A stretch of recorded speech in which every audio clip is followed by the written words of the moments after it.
is 2. Let's take another look at tonight's winning numbers. Remember, there are multiple ways to win. Good luck, everyone. We'll see you back here Saturday night. From the station that's on your side, this is News 12, NBC 26 at 11.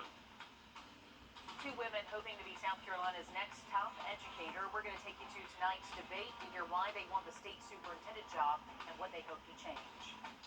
First up, new at 11, a mom who just celebrated her 33rd birthday is dead tonight after being hit and killed by a suspect during a high-speed chase. This all happened earlier this evening, just after 5 o'clock. Deputies say it all started when they tried to make a traffic stop on Milledgeville Road at Tubman Home Road.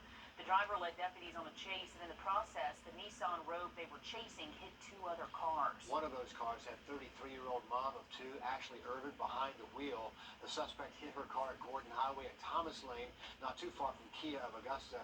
She was taken to a hospital but did not survive. Investigators say others were taken to the hospital during those 2 crashes as well, and we're working to find out how they're doing, as well as who the suspect is and why they were running from deputies in the first place. The Aiken County Coroner's Office is investigating another crash that left a person dead. This accident happened earlier this afternoon on Highway 278 in Aiken County. The driver was driving east on the highway when the car ran off the side of the road and flipped. The driver is 53-year-old William T. Sargent. Authorities said Sargent died at the scene from blunt force injuries. Augusta commissioners have approved money to add more security cameras around town for the sheriff's office.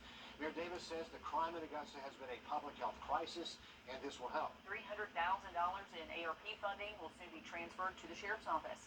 Hallie Turner spoke with Sheriff Roundtree to see what this money will buy. He says the budget is an investment back into the community, and now that it's approved, he's calling it a game changer. Think about if you got 100, 200 cameras. Think about that force multiplier, how it's going to affect the cities. Sheriff Richard Roundtree is excited for the next chapter of crime fighting in Augusta with the help of more high-tech cameras around town.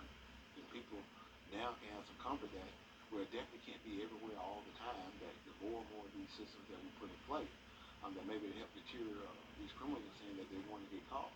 And so far, they have been catching them.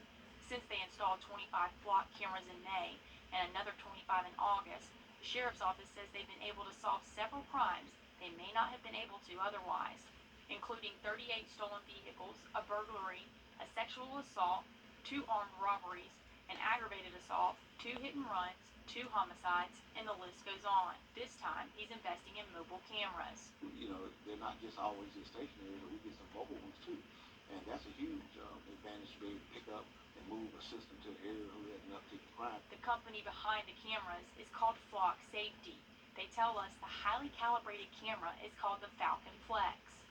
Comes with like a special pole mount and a ball mount in order to be placed in areas that are more crime heavy. Roundtree says with the city the size of Augusta, you can't place a camera on every street corner. What we're going to be doing now in the next 2 weeks is starting to identify the areas where we want to start deploying additional cameras. He says more cameras mean more eyes. Then you see, multiply that force by 10. I think the criminals will start to think twice that, yeah, you may want to commit a crime, but you're going to get caught. And that's the ultimate goal, is to prevent them from wanting to commit a crime. The Sheriff's Office isn't only the one seeing the results from the cameras. The owner of the Landings apartment complex said a homicide outside of his property was solved thanks to the help of the flock cameras. All right, Hallie, thanks for breaking that down for us. Taking a look outside.